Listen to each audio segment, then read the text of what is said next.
Selamat siang Bapak Ibu Saudara sekalian yang dikasihi Tuhan. 亲爱的弟兄姐妹午安。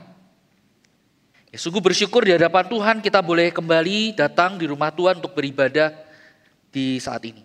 所以感谢主，如果我们今天这个时候我们可以来到他的家中聚会。 Dan kini saudara kita akan merenungkan firman Tuhan dengan satu tema. 我们今天要思想的主题， Tema kita yaitu adalah pemimpin berhati hamba. 就是仆人拥有仆人心的领导。 Dan untuk mendasari tema kita akan memperhatikan satu bagian firman Tuhan dari Injil Markus pasal yang ke-10. 所以我们要注意马可福音第10章， Kita akan melihat ayat 35 sampai dengan ayat 45. 这是从35节到45节。 Injil Markus pasal yang ke-10 ayat 35 sampai dengan 45, ayat 35 sampai 40 saya akan baca di dalam bahasa Indonesia, ayat 41 sampai dengan ayat 45 akan dibacakan oleh Pak Amin dalam Mandarin. 所以35到40节的话是用印尼文，但是41到45的话用中文。 Demikian firman Tuhan. Lalu Yakobus dan Yohanes anak-anak Zebedeus mendekati Yesus dan berkata kepadanya, "Guru, kami harap supaya engkau kiranya mengabulkan suatu permintaan kami." Jawabnya kepada mereka, "Apa yang kamu kehendaki aku perbuat bagimu?" Lalu kata mereka, "Perkenankanlah kami duduk dalam kemuliaan-Mu kelak, yang seorang lagi di sebelah kananmu dan yang seorang di sebelah kirimu." Tetapi kata Yesus kepada mereka, "Kamu tidak tahu apa yang kamu minta. Dapatkah kamu meminum cawan yang harus kuminum dan dibaptis dengan baptisan yang harus kuterima?" Jawab mereka, "Kami dapat." Yesus berkata kepada mereka, "Memang kamu akan meminum cawan yang harus kuminum dan akan dibaptis dengan baptisan yang harus kuterima. Tetapi hal duduk di sebelah kananku atau di sebelah kiriku, aku tidak berhak memberikannya.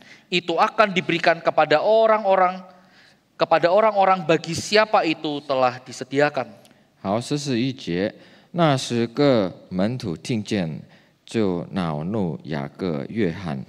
耶稣叫他们来，对他们说：“你们知道外邦人有尊为君王的，治理他们，有大臣操权管束他们。只是在你们中间不是这样，你们中间谁愿为大，就必做你们的用人；在你们中间谁愿为首，就必做众人的仆人。因为人子来了，并不是要收人的服事，乃是要服侍人，并且要使命，做多人的属价。” Saudara, sekali lagi tema perenungan kita yaitu adalah pemimpin berhati hamba. 所以今天的主题就是仆人心的一个领导。 Saudara, tema ini tidak berdiri sendiri, 所以这个主题不单独建立的， melainkan ini masih masuk di dalam rangkaian ketika kita mulai dari minggu pertama Agustus, minggu kedua, 所以我们在一系列中第1周到第2周， kita sedang menggumulkan apa yang menjadi nilai-nilai gereja kita. 所以我们还在挣扎，就是我们教会有哪些价值观呢？ Satu nilai atau satu budaya yang kita rindukan ini boleh ada, boleh dihidupi oleh kita sebagai keluarga besar gereja stadion. 所以我们切慕这个价值观的话，我们可以拥有这个价值观，而且也可以活出我们会有的心。 Yaitu kalau Bapak Ibu Saudara amati ada sebuah tulisan yang saat ini muncul di berbagai macam tempat begitu ya. 所以有一个字经常出现，到处都出现了。 Di tayangan LED dan seterusnya. 所以在我们的这个背后都有写， Seperti yang di belakang saya, 好像我们的后面 yang tulisan itu berkata rise. 就是它的字就是 rise。 Rise ini kalau kita terjemahkan di dalam bahasa Indonesia adalah bangkit atau bangun. 所以这个 rise 的意思是兴起， Tetapi huruf-huruf ini RIS juga menjadi sebuah akronim atau singkatan. 所以但是这个 rise 的话是成为一个手写， yang berbicara tentang value atau nilai budaya yang ingin kita hidupi sebagai 就 keluarga 是讲 gereja stadion. 我们身为教会的会员，我们想活出的怎么样的一个文化。 R, pada minggu pertama Agustus kita membahasnya, relationship, 这是第一个 R， 就是关系， relasi. 这是我们的关系。 Bagaimana kita diajak untuk membangun relasi, relasi kepada Tuhan, relasi dengan sesama berdasarkan Injil. 就是借着这个福音的话，如何建立一个与神跟人的一个关系。 Minggu lalu, saudara, 上个礼拜， kita belajar poin yang I, innovation atau inovasi. 就是我们学这个爱的意思是一个新创的， Ini menjadi sebuah kerinduan bagi kita, saudara. 这个创新是成为我们的所切慕的。 Sebagai gereja, sebagai umat Tuhan, 身为上帝信主的人， kita mau menjadi gereja yang terus-menerus belajar, mau belajar, 我们要成为一直不断的学习， bertumbuh, 一直在增长， dan juga tidak takut untuk berubah di tengah dunia yang menuntut perubahan. Banyak hal yang berubah dalam hidup kita. 所以在这个世界一直在要求我们不断的变更的话，我们也不怕要更新。 Sehingga keberadaan kita atau kehadiran kita tetap relevan. 所以我们的存在的话，还是符合实际的 Kita 要 bisa 求。 menjangkau jiwa-jiwa sesuai dengan konteks zaman ini. 所以我们按照这个目前的时代的一个状况的话，我们可以得着 Tetapi 灵 tidak 魂。 hanya asal berubah, tidak hanya asal berinovasi. 但是不单单随意的改变， Kita berubah, kita berinovasi dengan satu visi, dengan satu maksud tujuan yang jelas. 但是我们改变的话，有一个意向很清楚的一个意向。 Dan minggu ini, minggu yang ketiga kita belajar poin yang S, huruf yang S. 所以这个礼拜我们学习这个 S， Yaitu berbicara tentang servant leader atau servant leadership. 那就是讲有关这个仆人的一个领导， Kepemimpinan yang melayani. 就是服侍的一个领导。 Atau di dalam tema pada minggu ini berbicara tentang pemimpin yang berhati hamba. 所以这个礼拜我们讲到，就是以仆人的心的一个领导。 Nah, di sini kita akan melihat, kita akan belajar mengenai apa itu servant leader atau pemimpin yang berhati hamba. 所以接着我们要学习什么叫做以仆人的心的领导。 Nah, saudara, saya mulai dengan satu kisah, 就是我讲一个故事， yaitu kisah seorang yang bernama Nelson Mandela. 这个人是南非的一个总统 Nelson Mandela。 Mungkin ada di antara kita yang pernah mendengar nama ini. 可能我们其中有人听过这个名字。 Ya, beliau adalah presiden kulit hitam pertama dari Afrika Selatan. 他就是首先黑人南非的总统， Nah, beliau dilantik tahun 1994. 所以他被案例是1994年被案例的。 Ada yang menarik dari perjalanan hidup Nelson Mandela sampai ia menjadi seorang presiden sebuah negara. 所以他在他的生活的过程有一个很有趣的，他怎么登上了这个总统？ Yaitu sebelum dia menjadi presiden, Nelson Mandela ini pernah dipenjara dalam kurun waktu yang cukup lama, 27 tahun, saudara. 所以他曾经进了监狱27年。 Dia dipenjara kenapa? Karena dia menentang sistem yang ada di negaranya, yaitu sistem apartheid. 他被关进了，是因为他拒绝这个种族隔离。 Satu sistem yang memisahkan penduduk kulit putih dengan kulit hitam. 就是把这个黑人跟白人的把它隔离。 Kulit putih dianggap sebagai kelas atau warga atas begitu ya, sedangkan kulit hitam itu dianggap yang kelas yang bawah.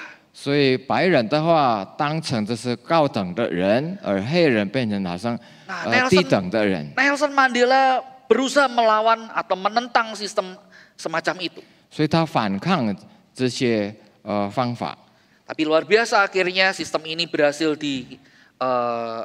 dikalahkan atau ditiadakan sehingga Nelson Mandela dibebaskan dari penjara dan dia bisa dipilih menjadi presiden. 所以他最后打败了，而且被选上成为总统。 Ketika Nelson Mandela menjadi presiden, banyak orang menduga, saudara.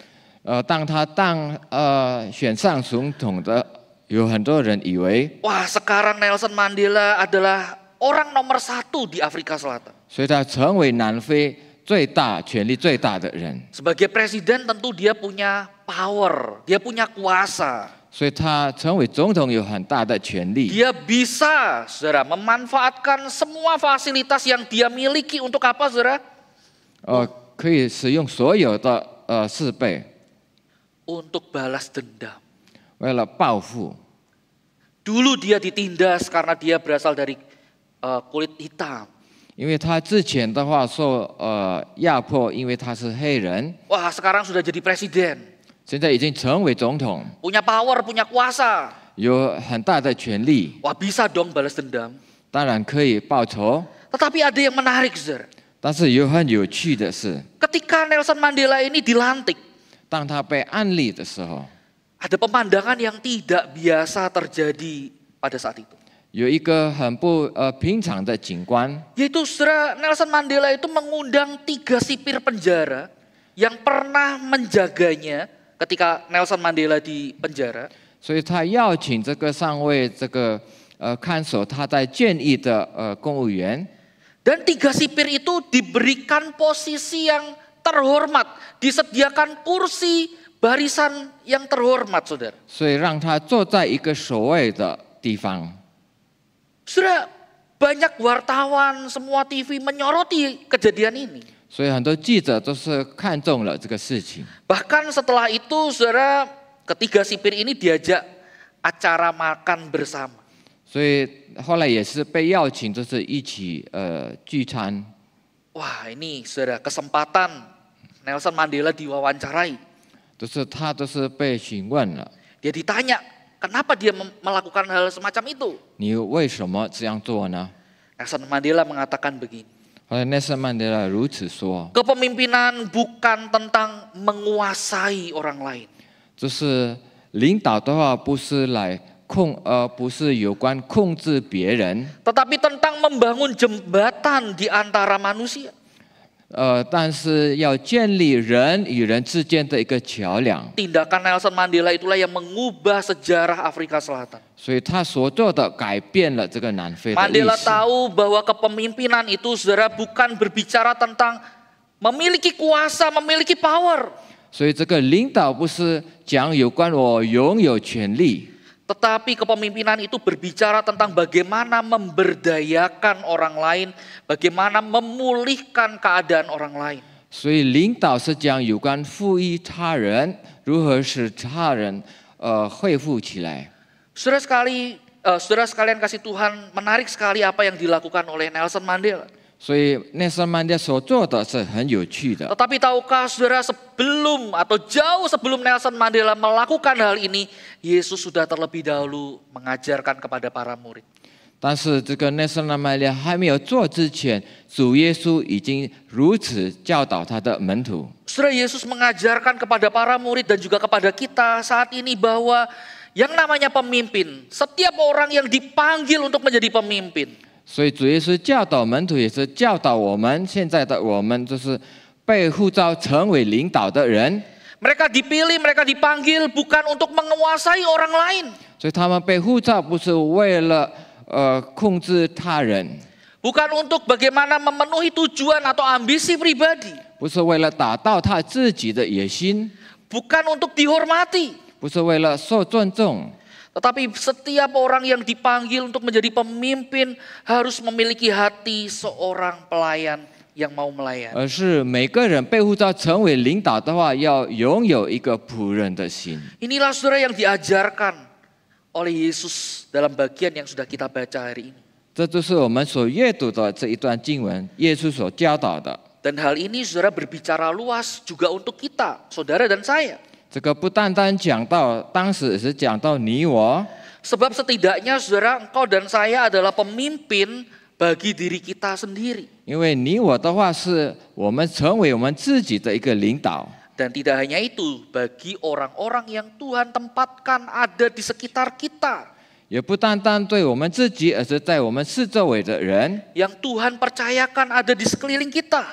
上帝已经托付了在我们附近的人， Saudara dan saya sebagai orang tua, 我们成为家长， saudara, Tuhan menempatkan anak-anak, ya pasangan ada di sekitar kita. 就是把孩子、把太太已经摆在我们的附近， Kita dipanggil untuk memimpin mereka di rumah kita.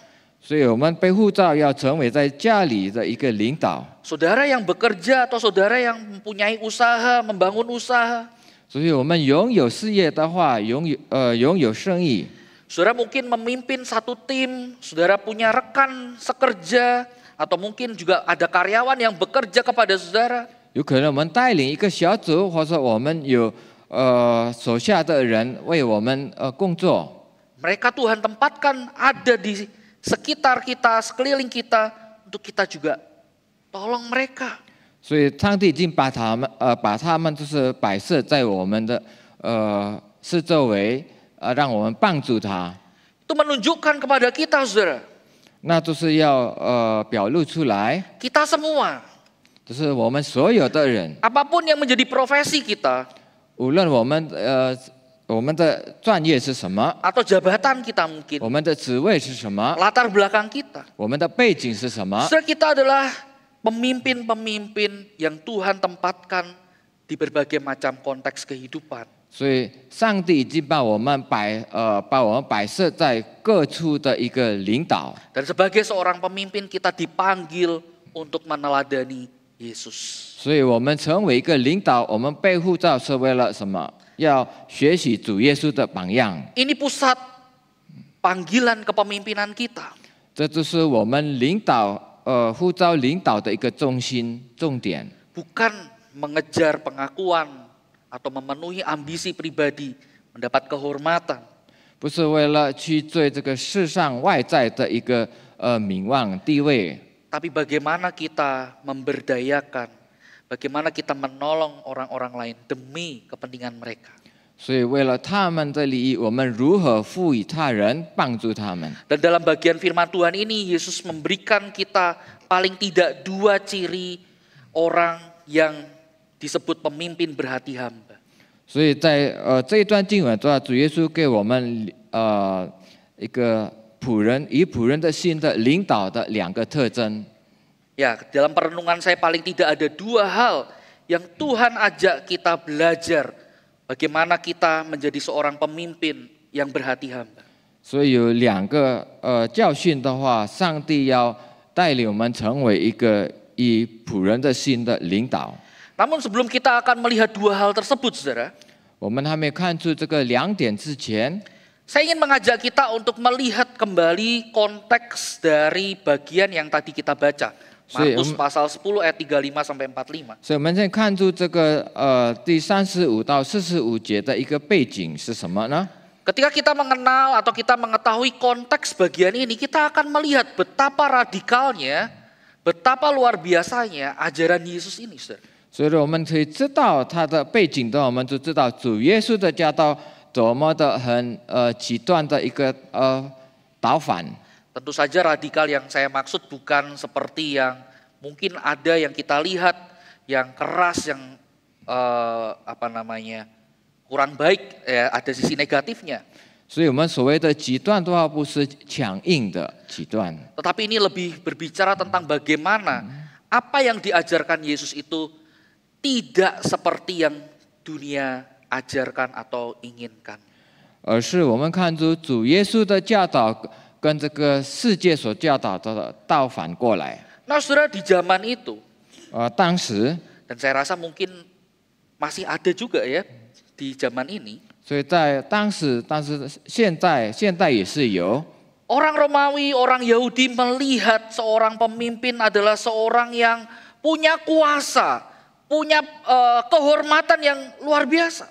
所以犹太人、罗马人的话，认为一个领导是有很大很高的职位跟权力。 Mereka yang disebut sebagai seorang pemimpin, mereka punya status yang lain.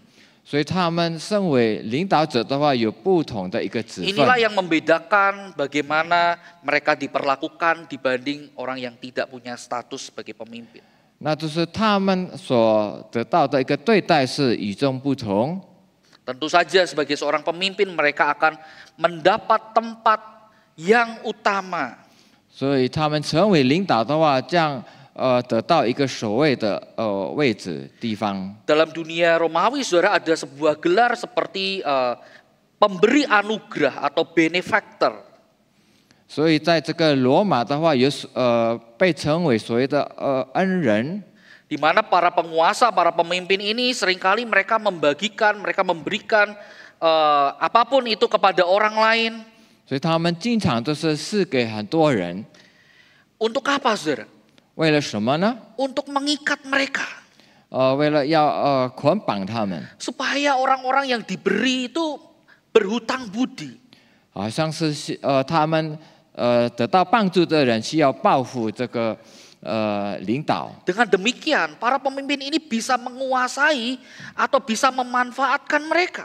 所以他们这些领导都可以控制那些人，可以利用那些人。 Ketika mereka memberi bantuan, mereka tidak murni untuk melayani, tetapi punya maksud di balik itu. 所以当他们帮忙的话，不单单不是为了帮忙，而是在背后有目的。 Nah, bagi orang Yahudi sendiri, saudara, 对犹太人自己， seorang pemimpin itu gambarannya seperti Mesias. 就是领导的话，好像人子。 Nah, ini sangat kuat ada di dalam dunia orang Yahudi. 所以这个就是在犹太人的世界， Gambarannya seperti Raja Daud 好像大卫王， yang punya kekuasaan, kekuatan militer. 就是拥有军事的一个力量。 Itu sebabnya orang Yahudi sangat menanti-nantikan Mesias itu datang. 所以他们盼望人子来到， Supaya dengan hadirnya Mesias itu mereka bisa mengusir penjajah, mereka bisa memulihkan kejayaan Israel. Israel menjadi nomor 1 di antara semua bangsa. 所以弥赛亚来到，他们可以赶出这个罗马犹太人，成为最强的， Tidak heran, saudara, 怪不得。 murid-murid Yesus, 所以耶稣的门徒， dalam hal ini Yakobus dan Yohanes, 特别是雅各跟约翰， mereka membayangkan mereka punya posisi 所以他们想象他们拥有位置， ketika mereka mengharapkan ketika Yesus memulihkan kerajaan Israel. 当主耶稣复兴这个以色列国， Wah, mereka bisa ada di posisi yang terhormat, mereka punya kuasa, punya power. 所以他们站在一个所谓的一个位置，很有大的权利， Karena mereka duduk di sebelah kanan dan sebelah kiri Yesus. 因为他们坐在左边跟右边， Orang yang dekat dengan lingkar kekuasaan. 这靠近这个大权力的。 Wah, saudara sekalian kasih Tuhan. 亲爱的弟兄姐妹， Tetapi menariknya, 最有趣的， ketika Yesus menemukan para murid itu berdebat tentang siapa yang harusnya duduk di sebelah kanan, sebelah kiri. 所以当时主耶稣看到他的门徒在辩论有关谁可以坐左边跟右边， Saudara, Yesus menegur mereka. 耶稣责备他们。 Yesus mengatakan bahwa jalan yang Yesus lalui bukanlah jalan yang seperti itu. 就是主耶稣要走的道路不是如此。 Jalan kemuliaan Yesus bukanlah jalan kekuasaan, power yang menguasai, berusaha menguasai orang lain, mengalahkan orang lain. 这个荣耀的道路，而不是非打败别人，就是控制他人。 Tapi Yesus mengajarkan jalan yang harus ia lalui adalah jalan salib. 当主耶稣教导他要经过的道路，就是十字架的道路。 Di sini kita melihat konteksnya, Yesus berbicara tentang pengorbanan. 所以主耶稣在谈到什么牺牲， Tetapi murid-murid memikirkan tentang kedudukan. 而门徒的想到是什么？是职位。 Apa yang Yesus katakan ini? 主耶稣所说的是什么呢？ Membalikkan konsep kepemimpinan. Seorang pemimpin seperti apa yang ada di zaman itu. 那都是导反当时都是领导的一个观念。 Oleh sebab itu, saudara, 因此， belajar dari Yesus. 我们要从耶稣学习。 Maka kita akan melihat seorang pemimpin yang berhati hamba punya 2 hal. 所以我们可以看出，拥有仆人的心的领导拥有两个特征， Harus belajar dua hal ini.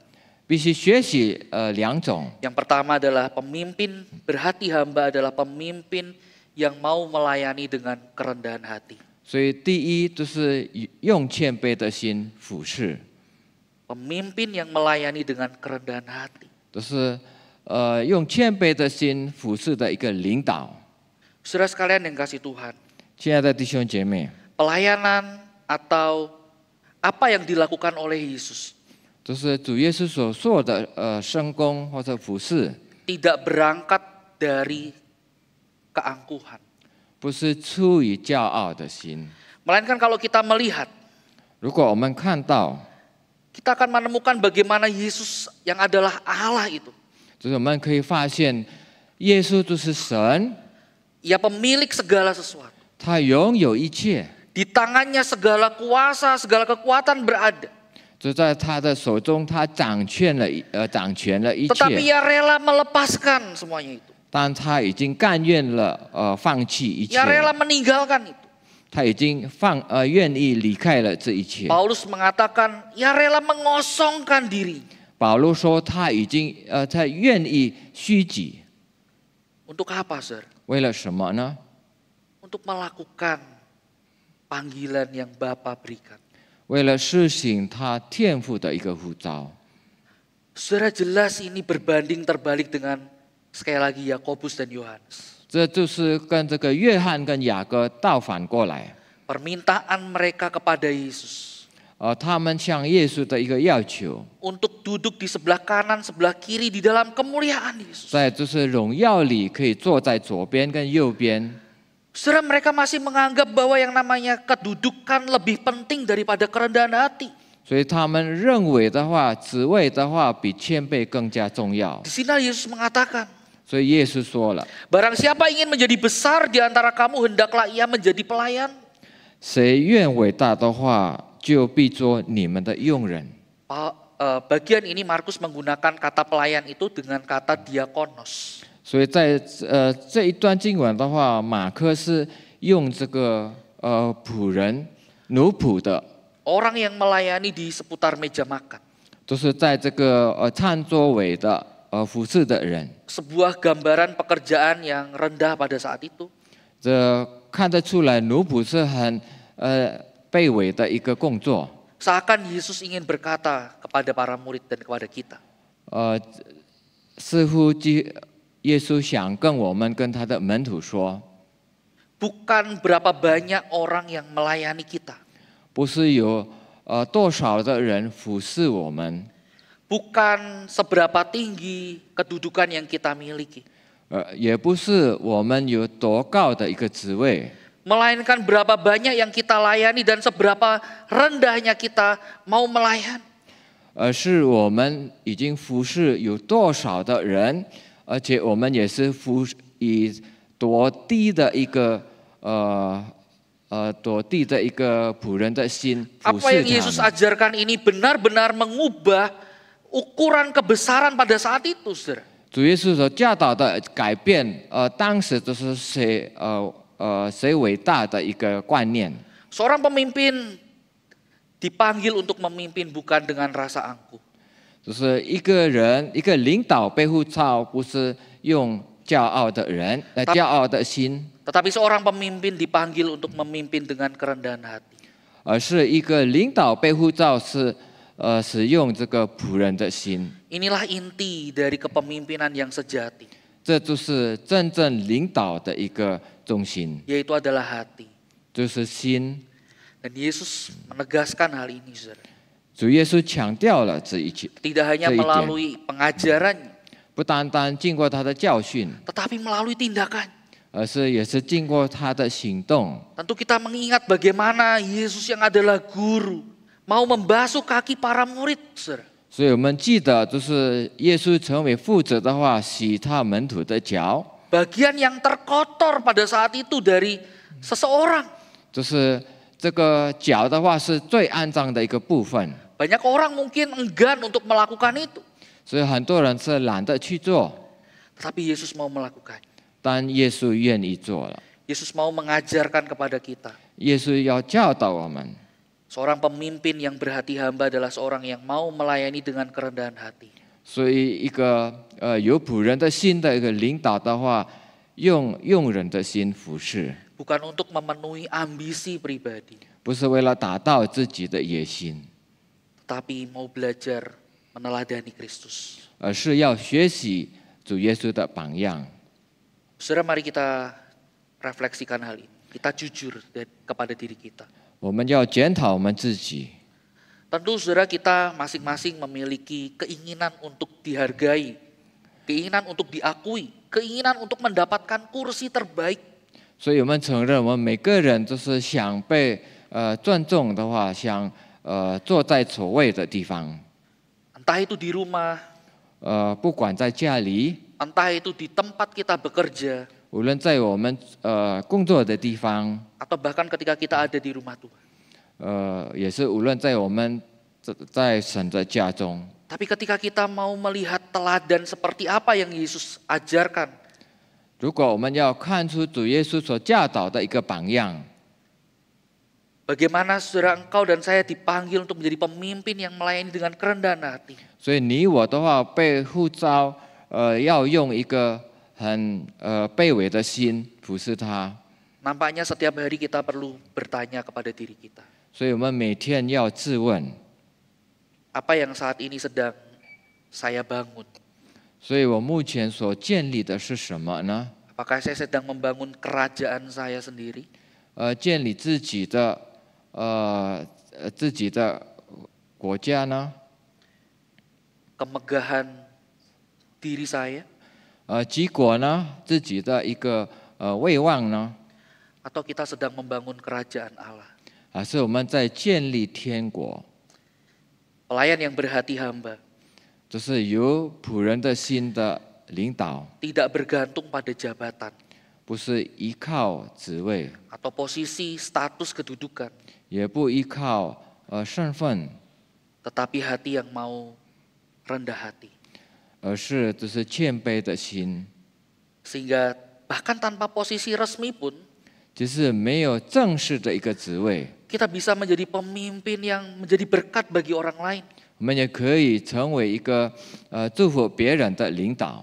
Ketika kita mengingat tujuan kita adalah kemuliaan Kristus, 如 bukan 果 diri sendiri. 如果我们想起我们的目标是荣耀主，不是荣耀自己， Saudara, hal ini yang terus-menerus digaungkan oleh Injil. 这就是福音所讲的， Ini yang menjadi tujuan atau visi kita. 这也成为我们的意向，我们的目标。 Bahwa setiap hal, apapun yang kita lakukan, lakukanlah itu seperti untuk Tuhan. 所以我们所做的一切是为了给上帝做。 Fokusnya jelas kepada Yesus. 我们的重点的话很清楚，就是针对耶稣。 Meskipun sekali lagi ada pergumulan dalam hati kita.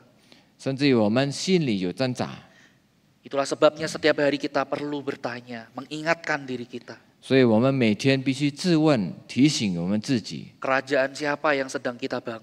我们在建谁的国呢？ Saudara, di atas kayu salib itu, 在十字架， ketika Yesus tergantung di salib.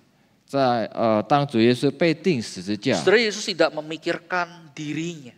主耶稣没有想到他自己， Bagaimana statusnya, 他的身份， bagaimana pandangan orang lain terhadap dirinya. 人人对他的看法， Ataupun hal-hal lain.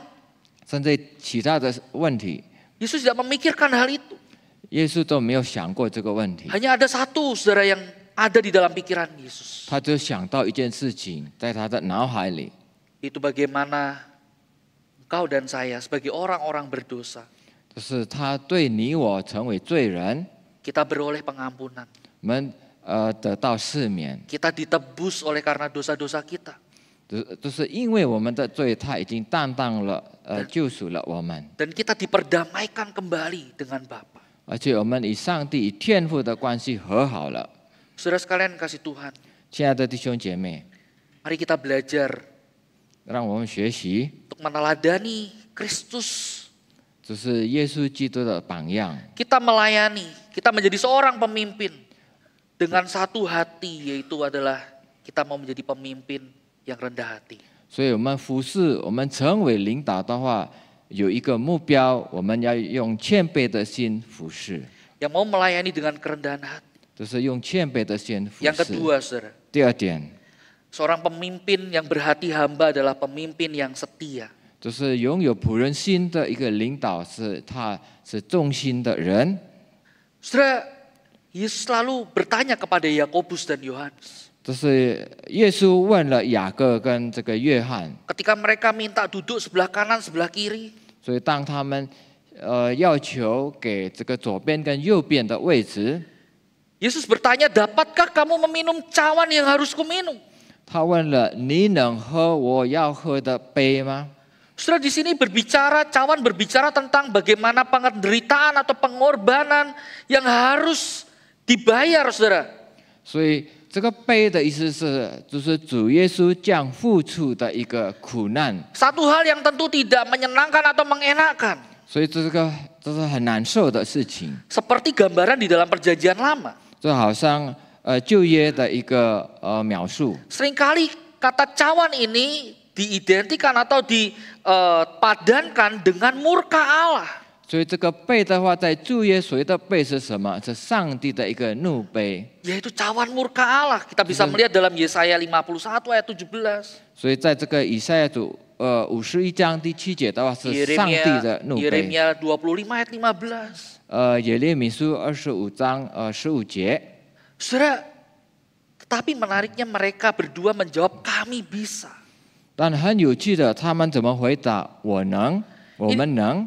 Ini menunjukkan betapa mereka tidak mengerti betapa saudara menjadi seorang pemimpin bukanlah satu hal yang mudah.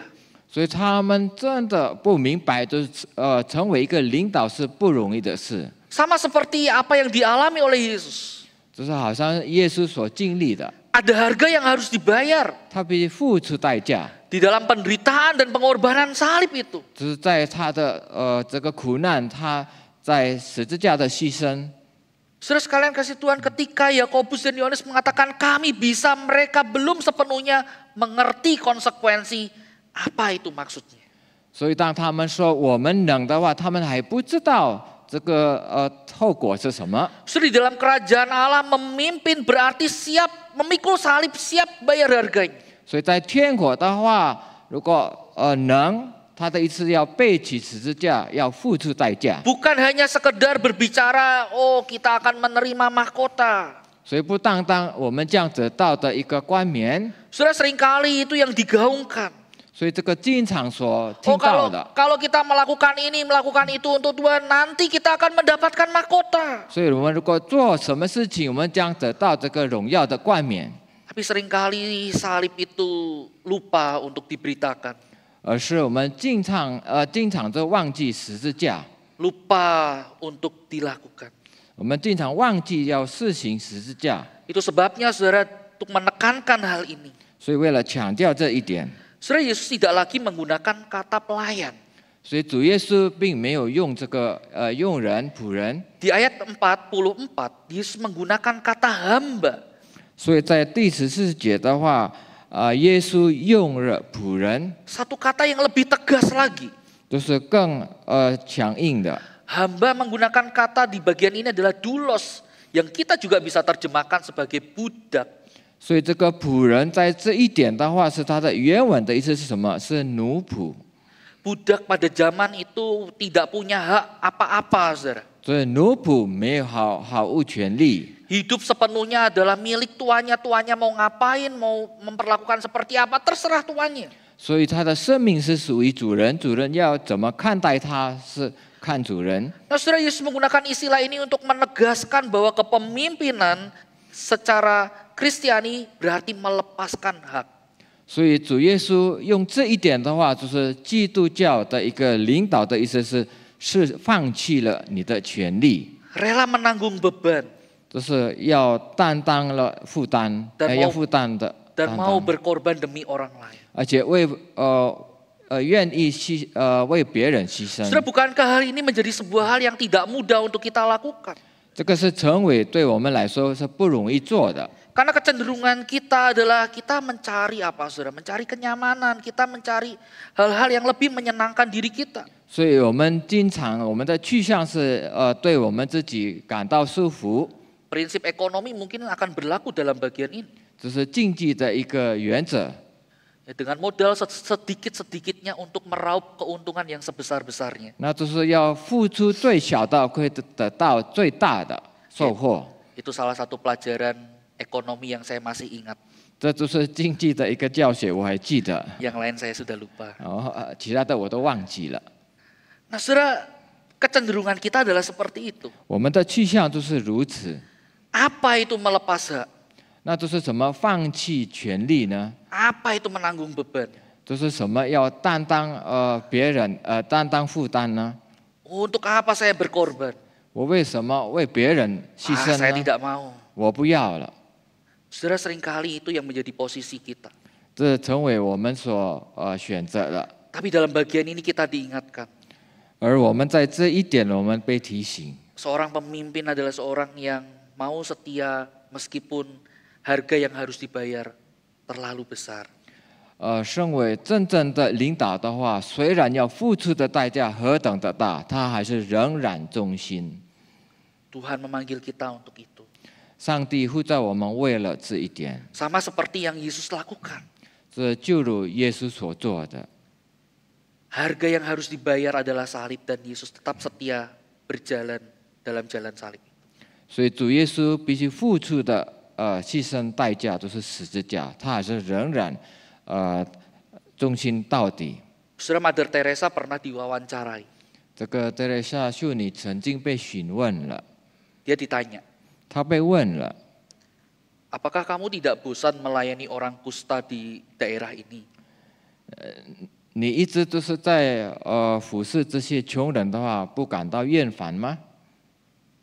Orang kusta, orang miskin yang ia jumpai di Kalkuta di India, kamu tidak bosan untuk merawat mereka? 就是在这个印度，就是长那个大马蜂的人，一直照顾他们，不觉得疲倦吗？ Nah, kamu tidak ingin pergi ke kota yang lebih besar, lalu menduduki jabatan yang lebih baik, sehingga mendapatkan penghasilan yang lebih baik lagi. Kamu tidak ingin. 难道你不要到更大的城市，可以赚更多的钱，可以得到更好的职位吗？更高的？ Mother Teresa menjawab begini. 那这个特蕾莎修女怎么如此答复？ Tuhan memanggilku bukan untuk berhasil. 上帝呼召我不是为了成功， Aku tidak dipanggil untuk berhasil, 我不是为了成功而被呼召， tetapi untuk setia. 而是为了忠心。 Saudara, di dalam perspektif kerajaan Allah, 这在天国的一个观念， kesetiaan jauh lebih berharga daripada popularitas atau keberhasilan secara lahiriah. 所以这个忠心比这个名望的话更加，或者成功的话更加重要。 Dan itulah yang Tuhan mau ajarkan pada kita. 这就是上帝要我们要教训我们的。 Bagaimana ia meninggalkan kemuliaan di surga, 他就是离开荣耀的一个地方， mengambil rupa seorang hamba, 成为仆人。 dan ia dengan setia menjalani jalan salib itu, mati di atas kayu salib. 他很忠心的走上这个十字架的道路， Untuk apa, saudara? 为了什么呢？ Untuk memenuhi panggilan Bapa.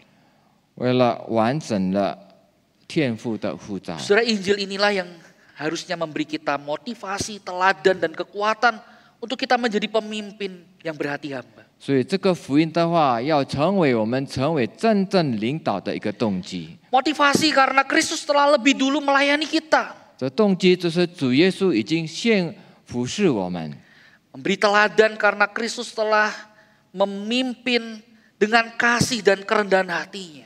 所以给我们榜样。因为耶稣基督已经以爱跟谦卑领导我们， Dan kita melihat bagaimana ia setia di dalam jalan salib itu. 所以我们也看出他在十字架的道路还是仍然忠心。 Dan Injil inilah yang memberikan kekuatan bagi kita. 所以这个福音给我们一个动力。 Ketika kita dipanggil untuk menjadi seorang pemimpin. 当我们被呼召成为一个领导的一个 Pemimpin 动 bagi 力， diri kita, 也是领导我们自己、 keluarga kita, 我们的家人， di tempat pekerjaan, 在我们的工作场所， bahkan di gereja ini. 甚至在教会。 Saudara, kita diberikan kekuatan, kita tidak memimpin dengan hikmat, kebijaksanaan atau kekuatan diri kita, melainkan Roh Kudus yang bekerja dalam hidup kita. 所以，我们不是以自己的智慧、聪明、力量的话领导别人，而是我们靠着在我们里面的圣灵的加给我们力量的领导别人。 Oleh karena itu, saudara, 因此， mari kita belajar akan 2 hal ini. 所以我们要学习这2点， Pemimpin nih yang berhati hamba 就是有仆人心的领导， adalah pemimpin yang mau melayani dengan kerendahan hati 就是以谦卑的心服侍他人， dan ia mau setia sampai pada akhir. 而且他要忠心到底。 Meski jalannya tidak mudah, 虽然他走的路是不容易的， meski penuh dengan tantangan, 充满挑战， tapi kita tetap melihat bahwa Roh Kudus yang menopang kita. 所以我们还看出圣灵会辅助我们。 Inilah yang Tuhan cari dari diri kita. 这就是上帝从我们身上所要找到的， Dan Tuhan mau ajarkan bagi hidup kita. 而且上帝也是借着我们的生活要教导的。 Kiranya Tuhan menolong kita. 这上帝帮助我们。